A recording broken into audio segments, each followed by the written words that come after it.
Release the Kraken!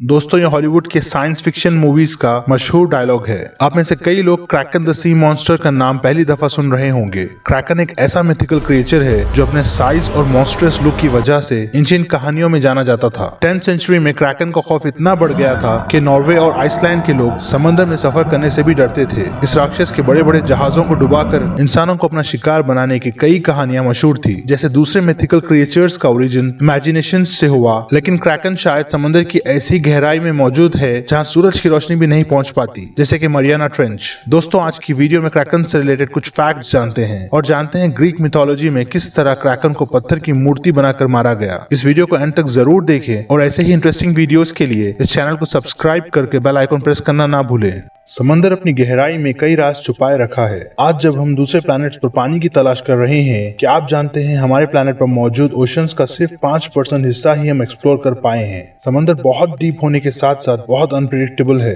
हो सकता है कि इसकी गहराई में क्रैकन जैसा खतरनाक जानवर सच में मौजूद हो। 10th सेंचुरी में नॉर्वे के किंग सुवेरा ने लिखा था कि नॉर्वे और आइसलैंड के समंदरों में एक स्क्विड जैसा राक्षस घूमता है जो साइज में एक आइलैंड से कम नहीं, और उसकी बॉडी पर कई टेंटिकल्स मौजूद थे। ये इतना खतरनाक था कि अपने टेंटिकल्स की मदद से समंदर में वर्लपूल क्रिएट करके जहाजों को पानी में खींच लेता था और इंसानी शिकार कर अपने टेंटिकल्स में मौजूद सक्कर्स की मदद से अपने शिकार का खून तक चूस लेता था। यहाँ से क्रैकन का खौफ का दौर शुरू हुआ और कई सौ साल तक इससे रिलेटेड किस्से मशहूर होते गए। उस समय ये भी कहा जाता था अगर किसी फिशरमैन को अचानक ज्यादा मछली मिलने लगे तो उसे तुरंत वहाँ से निकल जाना चाहिए, क्योंकि क्रैकन आसपास होगा, जिससे डर कर सारी मछलियाँ ऊपर आ जाती थी। इन कहानियों के बाद ऐसे कई लोग सामने आए जिन्होंने ये दावा किया कि उन लोगों ने ठीक वैसे ही मॉन्स्टरस क्रिएचर के मरे हुए बॉडी को समंदर में बहते हुए देखा, जैसे कि कहानियों में बतलाया गया था। इंसानी फितरत है, हम जब भी किसी चीज को समझ नहीं पाते तो हम उसे सुपरनैचुरल समझकर उस पर कई कहानियां बना लेते हैं। क्रैकन के पीछे भी शायद कुछ ऐसा ही हुआ होगा। 18th सेंचुरी तक साइंटिस्ट का मानना था कि क्रैकन दूसरे मिथिकल एनिमल्स की ही तरह सिर्फ किस्से कहानियों में पाया जाता है, लेकिन 1850 में डेनमार्क के एक्सप्लोरर्स को समंदर के किनारे 8 सेंटीमीटर लंबा एक स्क्विड का दांत मिला, जिसको एग्जामिन करने पर एक ऐसे किस्म का स्क्विड सामने आया जिसको देखकर सब हैरान रह गए। साइज में इतना बड़ा स्क्विड पहले किसी ने इमेजिन नहीं किया था, जिसको जायंट स्क्विड कहा जाने लगा। ज़ूलॉजिस्ट का मानना था कि स्क्विड का साइज लगभग 150 फीट होगा।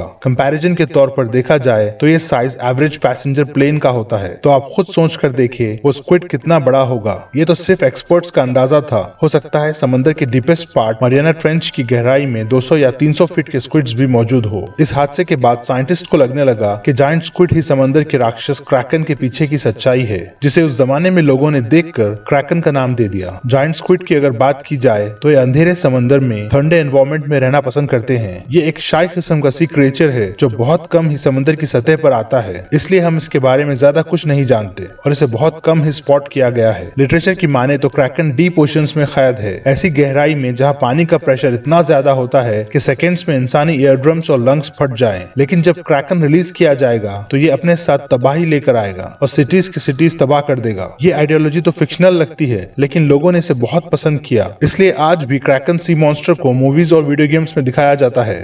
वैसे ही एक बहुत ही इंटरेस्टिंग मूवी है क्लैश ऑफ टाइटन्स के नाम से। ये मूवी ग्रीक मिथोलॉजी पर बेस्ड है, जिसमें क्रैकन को ग्रीक गॉड हेरिस का पालतू जानवर दिखाया गया है, जो हजारों साल से समंदर की गहराई में पाताल में कैद है, जो इंसानों का खुला दुश्मन है और बरसों से अपने आजादी का इंतजार कर रहा था। मिथिकल सिटी आर्गोस को तबाह करने के लिए ग्रीक गॉड ज़्यूस इस राक्षस को आजाद करने का हुक्म हेरिस को देता है। वहीं आर्गोस में एक डेमी गॉड पर्सियस रहता है, जो आर्गोस को क्रैकन से बचाने के लिए मेड्यूसा नामी मिथिकल क्रिएचर का सर काट कर आता है। ग्रीक मिथोलॉजी में मेड्यूसा एक खतरनाक क्रिएचर है, जिसका आधा जिस्म सांप का होता है और आधा औरत का। और मेड्यूसा इतनी पावरफुल होती है, जो कोई लिविंग क्रिएचर इसकी आंखों में देखने की हिम्मत करता है वो तुरंत पत्थर का बन जाता है।